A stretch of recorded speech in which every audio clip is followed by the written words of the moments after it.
You're listening to the Well Led Podcast, where professionalism meets imperfection.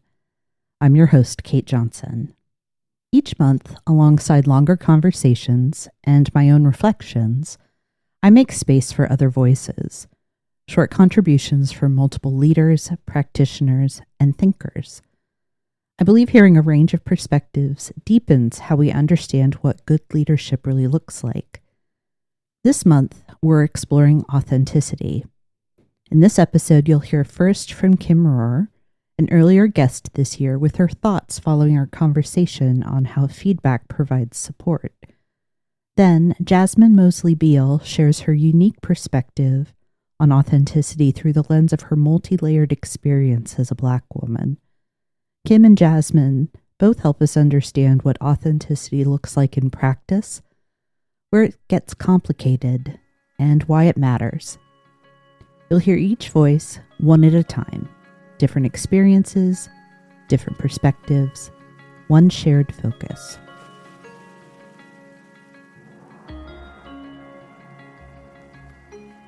How easy or effortful is it for you to be authentic at work? It is very easy for me to be authentic at work simply because I am tired of masking once I learned what masking was and then I didn't have to do it. Um, I don't really love the like bring your whole self to work because it's vague and doesn't have parameters for safety and things. But I also am at a point in my career where I feel like I just don't give as many F's as I used to. Um, Try to keep it clean for Thank you. this podcast. Thank you. But I had a manager once who was one of my favorite managers ever who told me that with love that he doesn't believe that I have a shame receptor in my brain. Uh, and he what he meant by that was you think you belong in any room you want to be in, and you have no fear or shame about entering the room and speaking your mind no matter who is in the room with you, and you're not like embarrassed or trying to like be someone you're not, regardless of the level of seniority. And I was like, well, yeah, like they're all just people. Like, why would I try to not be myself? Like, if you don't want me there, don't invite me to the room. Right? So yeah, I think it's a lot harder when you're younger in your career or earlier in your career. But I don't know, the older I get, the less I care about being someone I'm not. Right. I think there's a lot of truth in that. So, And I was rewarded, I should say, I was rewarded like in the say the early phases of my modern career, like in the let's call it 15-ish years ago.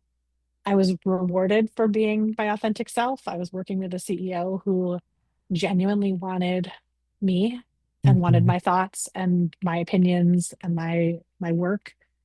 Um, and that taught me that it was valuable. And mhm. that if someone didn't think it was valuable, they were wrong. And I've just stuck with that. Well, you've addressed the last question that I have here around like what benefits have you Hmm. experienced, but I'm curious, being you, Hmm. c- being committed to coming in as your authentic self, what challenges has that presented for you? Yeah, I mean, I'm not for everyone. Hmm. I will rub people the wrong way. I don't show enough deference to white male egos, not even male all the time, frankly. Like there are plenty of women that I've worked with who don't think that I show enough reverence Hmm. to them, not even because of their seniority, but just because of their position within the company. Like I'm in finance or I'm in operations or I'm in whatever, and you're not, and so I'm better than you. Um, and I just don't have it in me at this stage of my career, of my life, to make myself smaller for someone else. And so that has meant that there have been opportunities that are not available to me.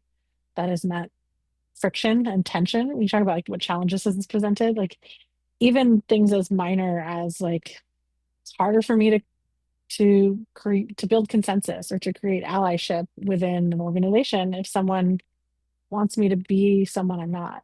Mm-hmm. 'Cause I'm not going to change myself to make someone else feel better about themselves. Yeah. I think you're identifying an interesting thread that we could follow about not changing yourself, but perhaps tempering yourself in order to not, what's the right word? I don't want to say hurt someone else, but just being aware of maybe this isn't the time, like, Hmm. because I've chosen that this is a clean podcast, you're respecting me and not swearing. Right. That's an example of you not changing yourself, but recognizing, hey, this isn't part of me I bring forward in the Yeah. moment. I mean, I'm an adult. I'm a professional. I know that different circumstances require kind of different versions of yourself, Mm-hmm. but there are many versions of me that are all still authentically who I am. Yes. I'm never going to be the person that sits quietly in the corner and says yes to things I don't believe in. Yeah. Well, you already But I told us might, you're a theater major. yeah, that's true. And I'm a dramaturg. We're nosy and we have a lot of opinions, and people don't usually know that we exist. So we've got a chip on our shoulder. Um, but I mean, I truthfully, like, I have been in rooms where, and I'm just thinking of some specific examples that I cannot name out loud, but times when I've been in rooms and I know, like, in this room at this table is not the time for me to show up. I need to observe right now. But as Mm-hmm. soon as this call is over, I need to have a real conversation with the people in the room. Mm-hmm. And whether it's because there's one person at the table who shouldn't witness mom and dad fighting like that, or Yeah. there's someone who will use that and manipulate it, and I don't trust them to Mm-hmm. experience what I'm about to unleash. There's lots of different reasons why you might um, temper how you show up, but yeah, like, I have been on stages that are like super buttoned up and professional, and I can put that version of me on when I need to. And I've been on stages where it's like all bets are off, unleash your sailoriest sailor mouth. Mm-hmm. And that's also authentic. Like, authentic doesn't have to be one version, you can be multifaceted and still be Mm-hmm. authentic. But I'm not going to show up and pretend that I support something that I don't support, or stand behind something that I don't, Mm-hmm. or just go into a room and be a yes man. Like, it's just Yeah. not going to happen. Yeah. It's what behaviors are how do I translate in this circumstance? Right. And again, it goes back to storytelling. It Who does. am I telling this story to, and what Mm-hmm. do they need to know to be a part of it? Exactly.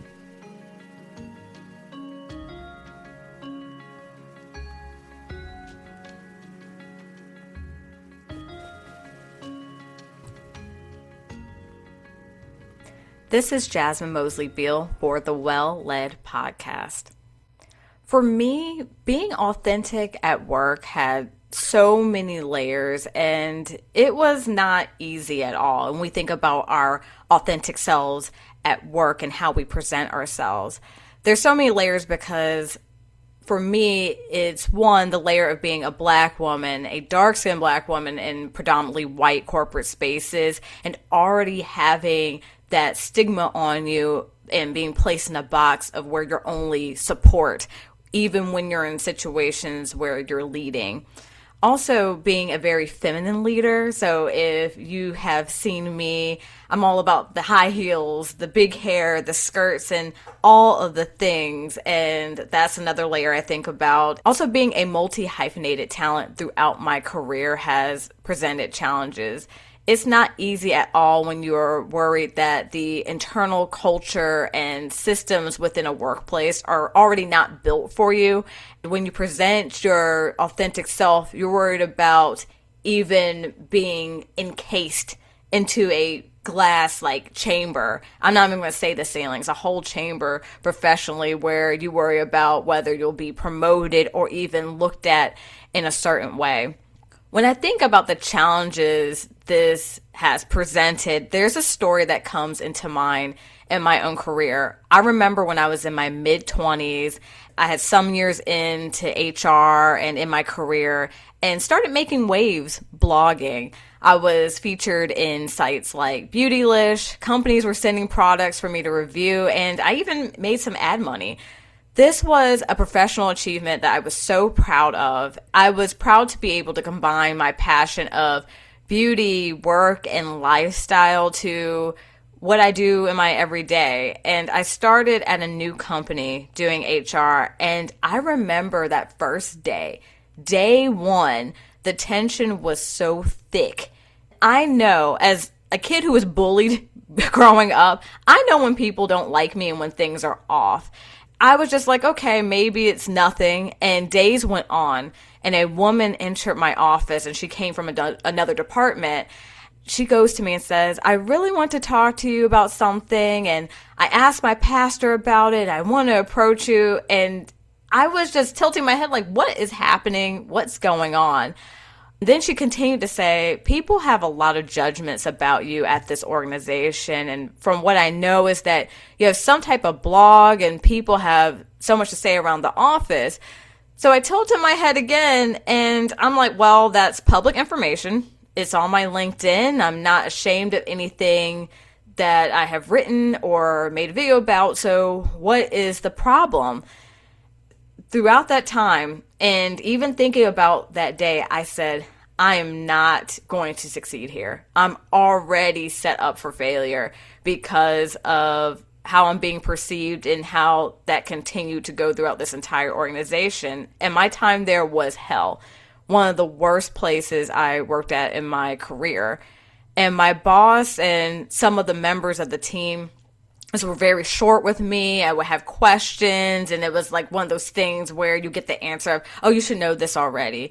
I was treated very unkindly, and it was tough working in an environment like that. When you think about someone who has always wanted to excel, it's like a rubber band that keeps getting pulled, and all of a sudden it snaps. And I had my first of many panic attacks while I was working at this organization, and I could not focus. As you all know, especially HR leaders, where if people cannot focus and they're in a place they can't thrive, performance is not going to happen. So even small mistakes, it was just blown up to where it's like, oh my gosh, this is terrible. When in fact, it wasn't necessarily the biggest deal, but it was magnified. So no matter what I did, it was a problem. And one day my boss, whose office was slightly catty corner to mine, she was bringing in people for appointments, and I happened to see somebody that I knew come into the office. So during this day, I was just doing some weekly checks, and I checked the ATS within the organization and saw that my position was open. So I looked over and I was like, okay, I see how this is going to go. So I sent an internal chat over to my boss to speak with her, and I told her I knew everything that was going on and, what is the plan? And her response was that, with her being on the leadership team and the rest of the leadership need to keep their options open. And after conversations about performance, there's things we have to think about. And she goes, is there anything else you want to say or ask? And I said, well, when you're ready to let me go, let me go.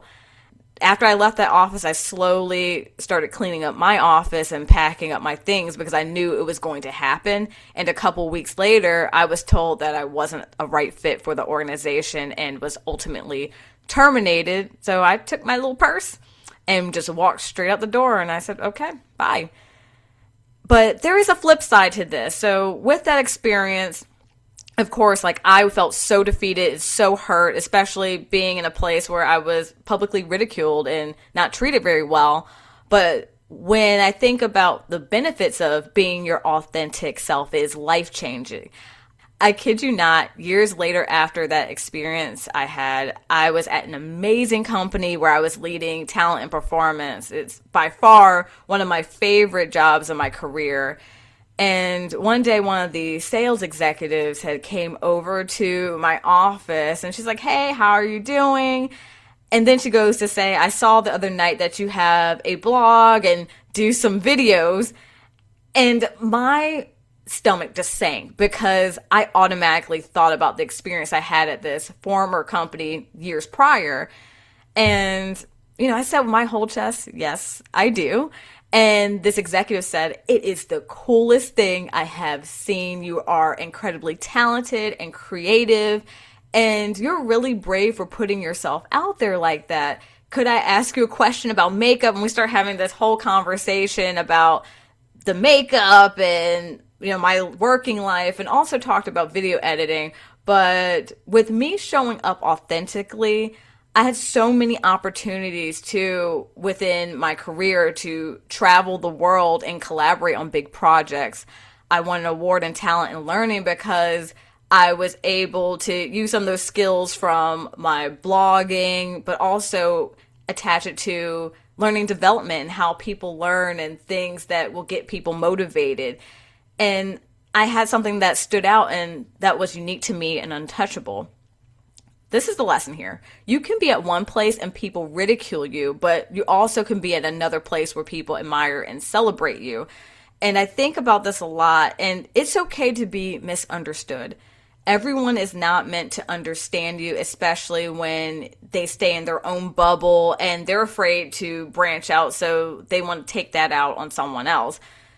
Don't ever hide or dim your light. Let those people say what they want, because that's not going to stop you from achieving your dreams or going towards your destiny. So as Viola Davis says, one of my favorite people, the privilege of a lifetime is being who you are, and I'm happy that I get to live that now. I get to do that within my own consultancy with the big old bright pink V, and people see that and they're like, what is this about? And they see who I am through LinkedIn and everything, and showing that, yeah, you're walking the talk and you're being authentic and you mean what you say when you're a change agent. You've been listening to other voices on the Well-Led podcast. I'm grateful to each contributor who shared their perspective and personal stories in this episode and helped expand our understanding of authenticity. These reflections remind us that leadership is shaped not by a single voice, but by many, across roles, experiences, and contexts.